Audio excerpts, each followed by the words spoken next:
आमच्या संस्कारला आज जायचं होतं कान्हाजी म्हणून स्कूलमध्ये. त्याला उठवण्याची कोशिश चालली आहे आणि हे दररोज सकाळचा तास असतो त्याला उठवणं.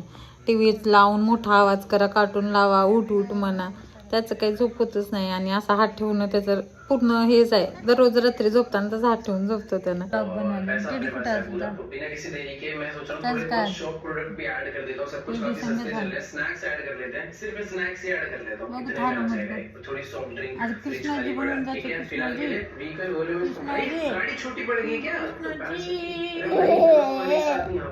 मुझे कुछ चीजें थोड़ी सी सेपरेट करके ऑर्डर करनी है क्या? अरे यार ये तो गलत हो गया। तो एक काम करते हैं, इस बारी बेड हटा देते हैं, बेडशीट हटा देते हैं और ब्लैंकेट हटा देते हैं और इसको थोड़ी सी कैपेसिटी अच्छा यहाँ आ रही है तो बेडशीट ऐड कर देते हैं और फिर 3 ब्लैंकेट ऐड कर देते हैं ब्लैक वाला। तो इनको क्वांटिटी बढ़ाते हैं 1 2 3 1 2। आणि तेवढ्यात संस्कार उठला. थोड्या वेळाने थोडं त्रास दिला आणि नंतर चहा बनवायला टाकला. त्यांनी पण आले होते आणि तेच घेऊन जातात, दररोज स्कूलला येतात, त्याला स्कूलला सोडून जातात. त्यामुळं तोपर्यंत चहा बनेपर्यंत संस्कार पूर्ण रेडी झाला. म्हणजे त्याला सगळं मी रेडी वगैरे केले होते आणि अशा प्रकारे यांचा कान्हा तयार झाला होता. कारण इकडं कपडेच नाही तर घरी सोडले होते सगळे कपडे. असं वाटलंच नव्हतं स्कूलमध्ये घालून द्यावं लागतील, तरी पण मग हे घालून दिलं आणि फोटो काढण्यासाठी काय म्हणलास? कृष्ण म्हणलास? घे. संस्कारची राधा कुठे आहे?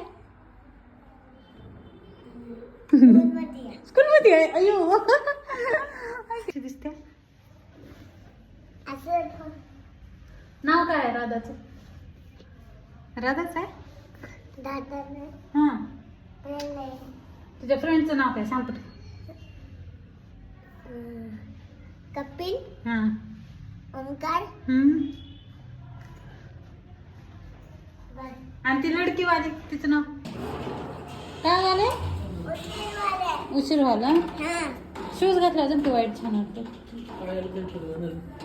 काय झालं मग बहुत पाहिलं? काय झालं संस्कार? हे काय झालं ते असलं? काय झालं तेच मी विचाराय. ते पळते की मी म्हणलं शूजच दुखायला म्हणलास काय की काल शूज काढून आणते मी.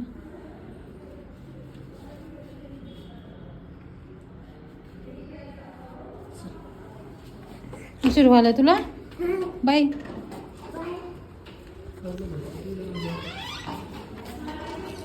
संस्कार बाय. किती दे.